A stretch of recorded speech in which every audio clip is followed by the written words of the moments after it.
you're feeling lonely today, come along and throw your cares away. We're really glad that you're our friend, and this is a friendship that'll never ever end. Hey, Armed Dragon, did you see the news? We're gonna be a new Yu-Gi-Oh concept. Yay! I can't wait! But what could they probably do with us? We're just babies. Aww. Well, we may be small now, but one day we're gonna be big and strong. Just look how well Baby Dragon grew up.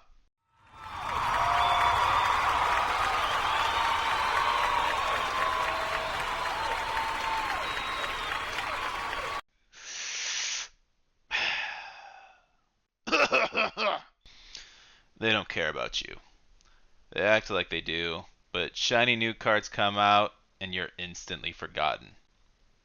I got my time of fame, but you guys, you'll have nothing. You're too new to be nostalgic for anime, and you're overlooked by something bigger and stronger than you'll ever hope to be. Mystic, you peak at level 2. And the only one that might make it out of here is Horus. But even he might not be enough. I've seen that dragon. It's unstoppable. No one's gonna beat him. Okay. Armed Dragon, let's go play with Dark Mimic. I think Thousand Dragon needs some time by himself. I could have been great. I could have been the best. We're really glad that you're our friend, and this is a friendship that'll never ever end. Welcome to Fixing Yu-Gi-Oh, where we use the power of game design and hindsight to fix classic Yu-Gi-Oh cards and their many, many issues. I'm your host, Prunk, and this week we are talking about Soul of the Duelist. This set gets a lot of flack, but honestly, Konami at least tried. I like this set from a game designer perspective. There's just a lot of themes here, and I stand by we want to build themes and archetypes. It's a really solid set to play in like a closed format. The set has what I've been preaching of the entire time. We have insects, we have fire support cards, we have dragons, we have good warrior support. Like, we're splashing in all these new cards that to kind of help support previous archetypes. Armed Dragon and Horus are great dragon cards, and they build up to a great boss monster. Well, okay, Horus does. Armed Dragon level 5 is acceptable. It's got a good stat line. You'll probably rarely use its effect, but we'll talk about level 7 later, because wow. Okay. Horus is just... It came out too late to really be considered a super boss monster, in my opinion. Now that CED came out, it's just... If he was like 3 to 4 sets before Invasion of Chaos, I think he would have defined the meta at that point. Warriors get a cool Mystic Swordsman card with just a horrible level up condition because, 900 attack monsters aren't going to be beating over straight cards. Like, you can't even kill Sangan.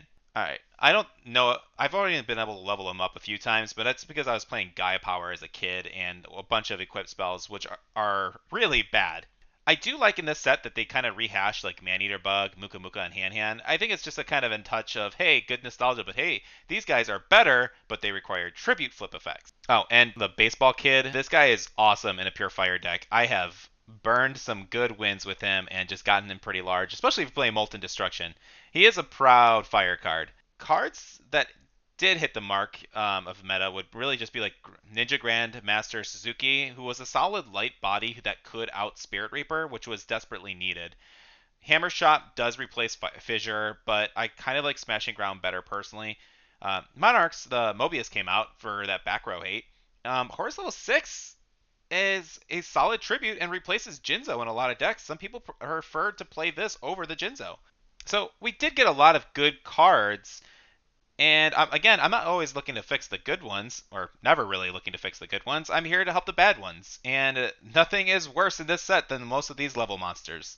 So Yu-Gi-Oh is about speed. If it takes more than a turn for a card to go off, then players just won't touch it unless the build makes it worth it. Level monsters are essentially just quests that the players need to complete a condition in order to rank up. It makes sense, but the problem here is that there's just a lot of restrictions and the requirement is just too high. And with high requirements, nobody's going to be playing them because why play all this other stuff when I can just get a light and dark in the graveyard and drop CED? So Horus, uh, his condition is destroy a monster at the end phase to level up. That's a perfectly reasonable request.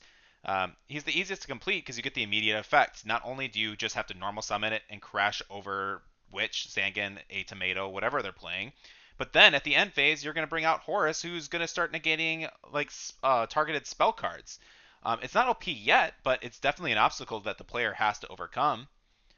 Arm Dragon is actually the easiest. One of the easiest is just be alive during your standby phase. And this is done very, very easily because of Mass Dragon, which after somebody's done just smacking Mass Dragons, mask.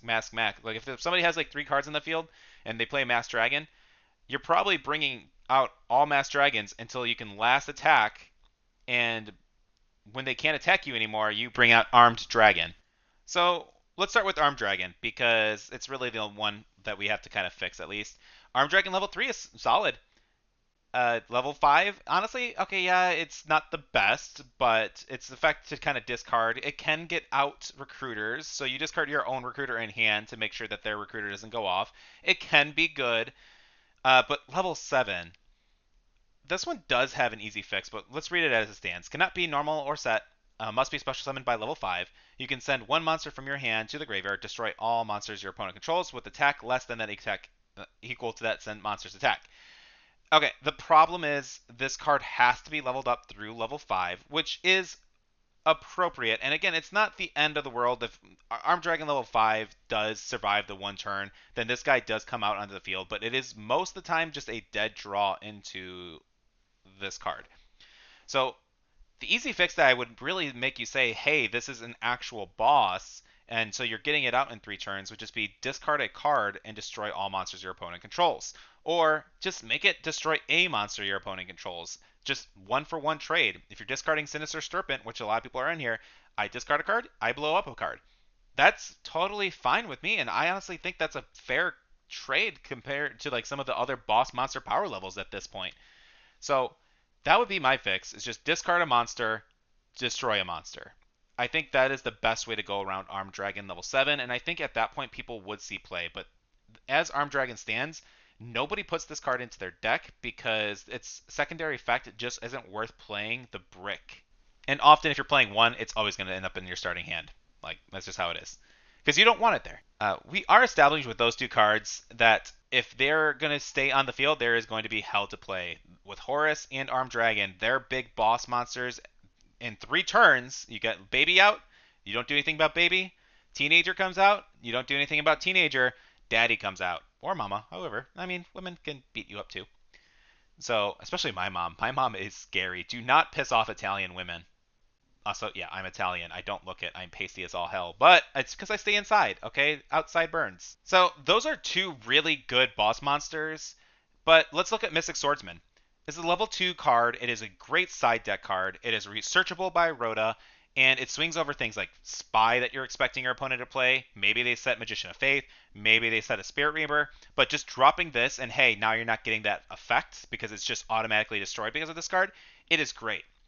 Level 4 does have a higher stat line, but it does have the drawback of you can't really be normal summoned on the same turn. Basically, you have to set this card if it didn't get leveled up by 2, which is appropriate. Level 6 is a 2300 stat line monster that's basically Phoenix Windblast. Which again is a cool boss-like effect, and I'm happy with that. Problem with these swordsmen, their effects directly counter their objective to level up. They have to destroy a card by battle, and their card effect is the one that's doing the destroying. I actually misplayed this a lot as a kid because as a kid it didn't even make sense. I'm like, why would this card do this when that's the level up mechanic? It didn't make sense. We're going to ignore that and just kind of make up the new level condition. So during the end phase, if this card destroyed a monster, you can send it face up, special summon level 4, special summon level 6, whatever you need to do from your hand or deck. Because it is destroying either with its effect, which is good, or destroying in battle. If you really want to make it balanced, then you could say just destroyed a card effect, so meaning that you have to pop a face down set monster, which does allow your opponent to be like, okay, well, I'm just going to, you have level 4 on the field, he's 19, it's probably worth me taking the extra 300 attack or 300 life points or something so to make sure that you don't get your level 6 out. So then it's forcing people to go into attack position when they don't want to, which actually sounds better. We're buffing things. Let's just say this card just needs to destroy a monster. Like I said, Mystic 4 does have the force set mechanic, and I'm okay with that because otherwise you wouldn't play level 2. Fine with that. It's just going to be the same, destroy a monster. And as far as level 6, well, what makes it a boss monster? Wait, where's level 6? Okay, that's dumb. Okay, so level 6 does not come out the same set, which I find very frustrating. We're going to fix that. It's going into this set because this is the level set. We're adding level modulations. And sure, you might want to like introduce some other stuff in the next set to be like, okay, level support's still coming. Here we go. But no, Dragons got their 3. Let's give Warriors their 3. So let's do level 6. Cannot be normal summon, but it can be normal set. And we're going to add this effect. When this card attacks a monster, their effects cannot be activated. Giving this guy the same kind of like negate, whether it's attack face up or face down, it makes it feel like it's a real boss monster at this point. It can be tributed, but you'd have to set it first. Nobody's going to do that. You're going to want to complete the condition to get this guy out. And I think that's fine. If you're doing that, you just constantly have a monster who is going to be negating effects. There are other cards that are tributes that just get these effects anyways. So this guy being able to be special summoned from the deck to do that is really strong. Also, we're just going to keep the original step too. At the start of the damage step, if this card attacks a face down defense position monster, destroy that monster. If you do, place it on top of your opponent's deck instead of sending it to the graveyard. So now this guy is negating monster effects, whether it's in attack position. So if you throw out your Mystic Tomato, well, now I'm going to bring out Mystic Swordsman 6. Not only is Tomato going to the top of your deck, well, I guess you wouldn't get the effect anyway because it's at the top of your deck and not graveyard, but you know what I mean. So Warriors actually get a pretty solid boss monster and something they haven't really had for a while now. Okay, Buster Blader, you don't count. So Mystic Swordsman finally feels like a boss, but what about the other level monsters? Well, Mimic is interesting. Level 1 and level 3, this is kind of a scary card to fix, but not really. We don't need a Dark that just lets us draw stuff. Plus, we get a power creep version of it, like Dakoshi Train later on. So here's my pitch for the Mimics.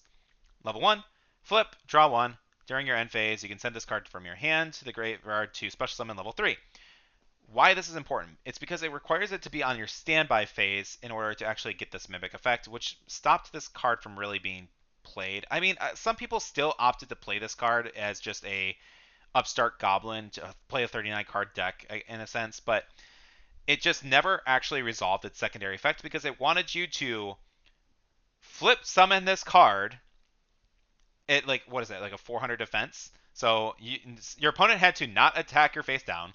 You then had to flip this guy up and had to go an entire another turn to your next standby phase to tribute this thing off to get Mimic level 3.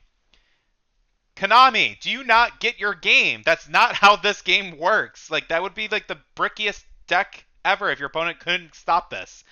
No. Alright, so we're saying during your end phase you can send this card because you already committed your flip to it. If they killed it, you get your draw. That's not the end of the world. That's not bad.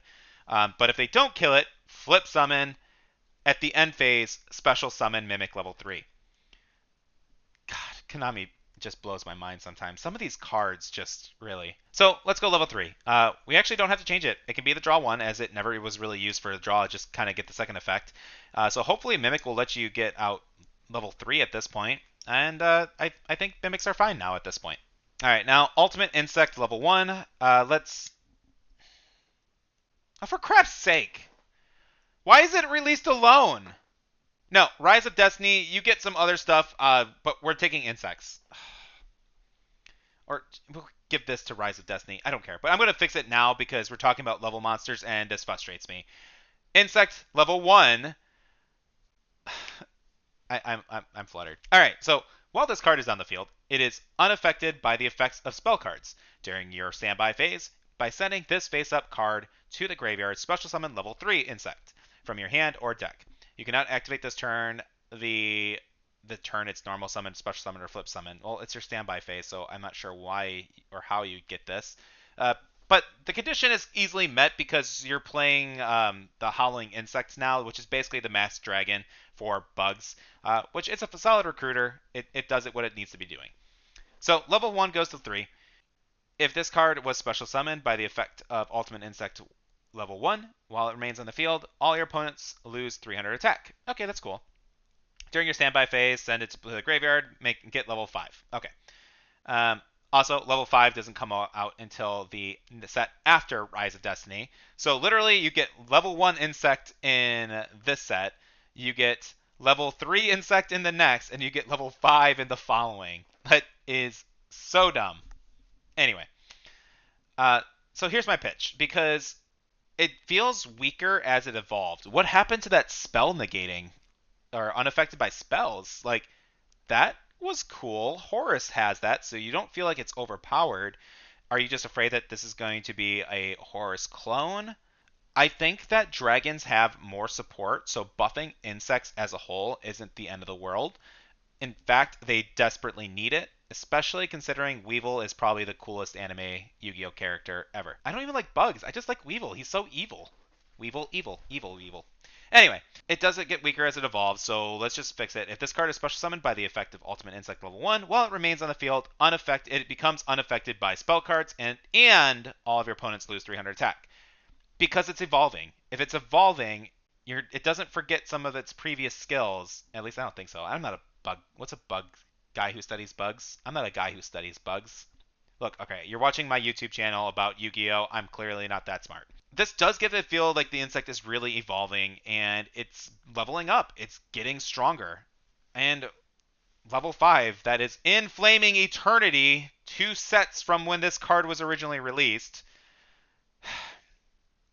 Oh, and level 7 comes out in Lost Millennium, so it literally takes like 4 sets for you to get the full set of the frickin' insects. Konami, you hate me sometimes. Okay, look, I'm fine with holding off level 7 if we really needed to. Let's give the 3 insects in this one set. So now I have 3 warriors that can level up. I have technically 6 dragons that can level up, because why the hell not? And then I have 3 of the warriors, insects, and 6 dragons. Yeah. So like I got 4 different level up monsters and the mimics that can be kind of splashed in if I really wanted to. So level 5 and 7, let's just talk about those though now. So 5, they all are going to get the unaffected by spell effects. I think that is perfectly fine for insects. They need a boss monster that can really push them.